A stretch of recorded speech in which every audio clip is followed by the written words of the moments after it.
Hey everyone, welcome back to Corporate Decoder.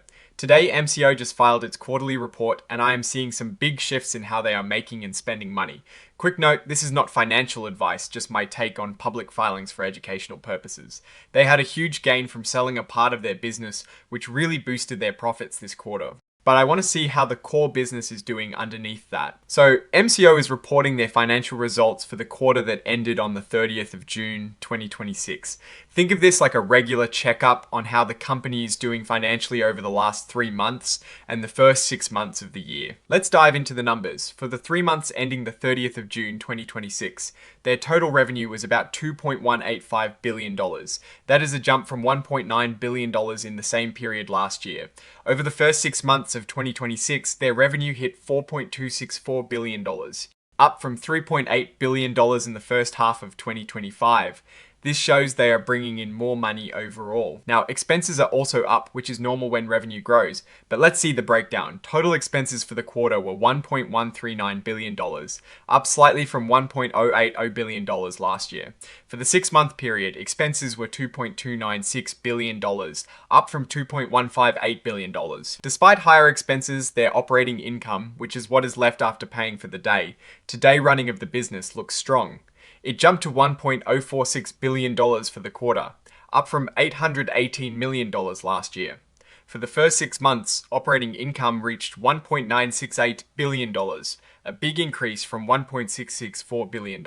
Here is where things get really interesting. They reported an $181 million gain on a business divestiture. This means they sold off a part of the company and made a profit on it. This gain significantly boosted their overall income. All of this resulted in a net income for the quarter of $878 million, a big jump from $578 million last year. For the first half of the year, net income was $1.539 billion, up from $1.203 billion. This translates directly to earnings per S-share. For the quarter, diluted earnings per S-share were $5.03, a significant increase from $3.21 last year. For the 6-month period, it is $8.75 per S-share, up from $6.66. This is a really positive sign for shareholders. Looking at their balance sheet, which is a snapshot of what they own and owe, we see they have $1.467 billion in cash and cash equivalents on the 30th of June 2026. That is down from $2.384 billion at the end of 2025. Their accounts receivable, which is money owed to them by customers, stands at $1.919 billion. It is slightly down from $2.024 billion. Goodwill is still a big number at $6.318 billion. Goodwill often represents the value of a company's brand and customer relationships when they buy another company. It is down slightly from $6.368 billion at the end of 2025. Total liabilities are $11.509 billion, down slightly from $11.625 billion. Retained earnings, which are profits the company has kept over time, have grown nicely to $19.027 billion. They've also bought back a lot of their own stock, shown as treasury stock, which is a big negative number on the equity side, indicating they are returning capital to shareholders. Treasury stock is valued at $17.204 billion from the company's perspective, showing a significant amount of money spent on buybacks. Now, let's look at cash flow, which is the actual cash moving in and out of the company.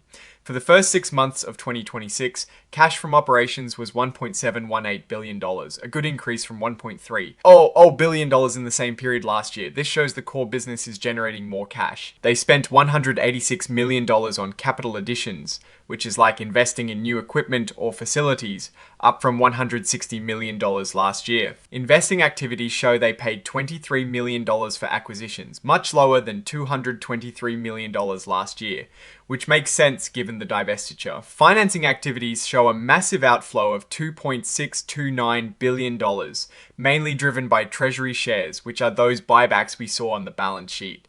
This is a big jump from $1.780 billion last year. They are definitely returning a lot of cash to shareholders. So, what is free cash flow, which is cash left over after paying for operations and investments? It was $1.532 billion for the first half of 2026, up from $1.140 billion last year. This strong free cash flow allows them to do those share buybacks and pay dividends. Let's break down the revenue by their two main segments. MOODYS Analytics, or MA, and MOODYS Investors Service, or Miss Ma's external revenue was $925 million for the quarter, up 4%. This segment includes things like insurance software and data analytics. It shows steady demand, but they also mentioned that recent divestitures where they sold off parts of the business impacted this number. Interestingly, their recurring revenue, which is like a subscription, and their annual recurring revenue, or AR, both grew by 9%. This is a good sign for future predictable income. MCO revenue, which is their ratings business, was $1.260 billion for the quarter, a big jump of 25%.